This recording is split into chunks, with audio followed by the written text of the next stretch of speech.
Hello guys, তো আজকে আপনাদের সাথে যে ভিডিওটা শেয়ার করতেছি এটা হচ্ছে বাংলাদেশ পুলিশের এই প্রথমবার ইতিহাস হিসেবে বাংলাদেশ পুলিশ ক্যাডেট এএসআই। আসলে আমরা যেটা ডাইরেক্ট যে নিয়োগ দেয় সেটা হচ্ছে একটা হচ্ছে ক্যাডেট অর্থাৎ সাব ইন্সপেক্টর, আর একটা হচ্ছে সার্জেন্ট, আর একটা হচ্ছে এএসপি।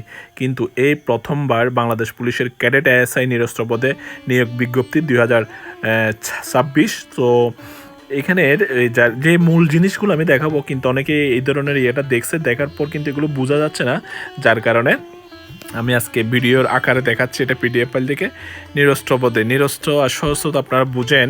সো এখানের সর্বোচ্চ শিক্ষাগত যোগ্যতাগুলো দেখেন একটু।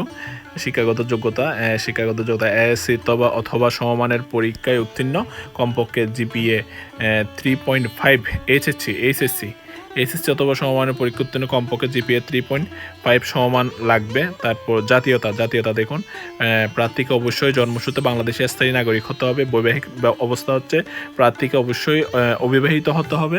তারপর তালিকাপ্রাপ্ত গ্রহণযোগ্য নয় এবং শিক্ষানবিশ শেষ না হওয়া পর্যন্ত অবশ্যই অবিবাহিত থাকতে হবে। তারপরে শারীরিক মাপ কতটুকু দেখুন, একজন এসের উচ্চতা লাগবে 5 ফুট 6 ইঞ্চি, এবং এটাতে মিটার এটা লাগবে না, 5 ফুট 6 ইঞ্চি। বুকের মাপ হচ্ছে 32 ইঞ্চি থেকে 34 ইঞ্চি সম্প্রসারিত। মানে এটা তো বুঝতে পারছেন, ওজন, বয়স ও উচ্চতার সাথে ওজন অনুমোদিত পরিমাপের হয়। ভাই আমি তাড়াতাড়ি করতেছি, কারণ অনেকে কিন্তু এই ধরনের এত বড় ভিডিওটা দেখবে না, সেজন্য আমি যেগুলো একদম মেন মূল জিনিস সেটা আমি দেখাচ্ছি। দেখুন এটা ইয়াতে দেখুন, আমি এখানে থামে রাখছি কিছুক্ষণ, আপনারা স্ক্রিনশট নিয়ে দেখতে পারেন। অনলাইনে আবেদনের সত্যাবলী, এগুলো আপনাদের দেখতে হবে না, আপনি অনলাইনের ইয়াতে গেলে ওরা দিয়ে দিবে।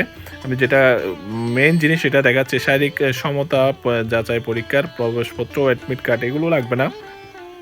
আপনি আবেদনের পর তারপর দেখা যাবে, আমি তখন আরেকটা ভিডিও নিয়ে আসবো। শারীরিক মাপ ও কাগজপত্র যাতায়াত সক্ষম, এগুলো লাগবে না। মেন জিনিস হচ্ছে যেটা বলছি ওইগুলোই মেন।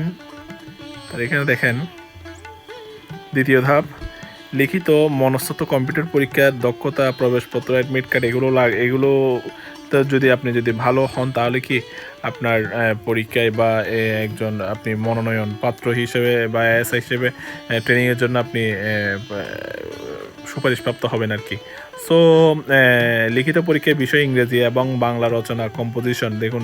লিখিত পরীক্ষার জন্য 3 ঘন্টা, সাধারণ জ্ঞান ও গণিত 3 ঘন্টা, এবং